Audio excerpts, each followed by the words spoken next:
My name is Billy. I'm an amateur mushroom hunter, and we're here today looking for a few mushrooms that might be popping up around this time of year.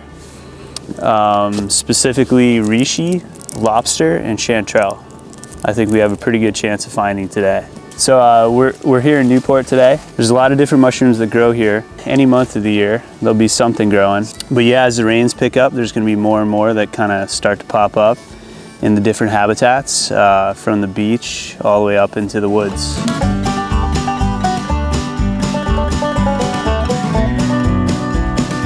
Not really much I can go on to identify it.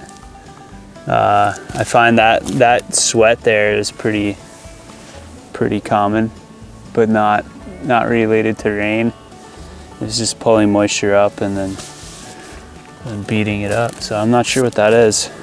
One of the ideas when you're out harvesting mushrooms is to use a basket that has some sort of hole where the spores can continue to drop as you walk along the trail. So you're kind of helping the mushroom do its work. You see that there's one that's covered in kind of a rusty brown type color, like a dust. So let's take a look and see if it is a reishi. So yeah, this is a reishi mushroom, and you can kind of see as I rub these spores off the top, you see that shiny characteristic there. And I'm gonna harvest this one. You can see the spore surface is nice and white. Occasionally with age that'll turn brown. This one's pretty fresh. One thing that you can run into when you're traipsing through the woods, like it's really good if you get a path like this to walk on. I would definitely take advantage of that, because there can be in the bases of bushes or places a little less traveled, there can be ground hornets. So that's one of the hazards.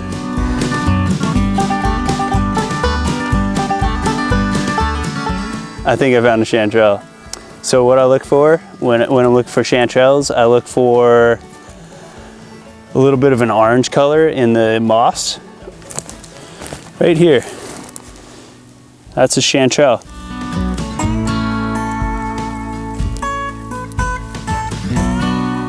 The identifying characteristic of a chanterelle is going to be the color, one, and two, a really unique gill pattern. You see the gills kind of run into the stalk here. There's no real defined line where the gills meet the stalk. So a lot of mushrooms, it'll be very clear cut. So we found a lobster mushroom. If you see here, you see that bright orange color. It's very kind of indicates that you have a lobster. Yeah, it's really a beautiful mushroom. It smells like lobster. This one's going to be kind of brittle, break like chalk. You notice that snap there, whereas the chanterelle was a little more stringy.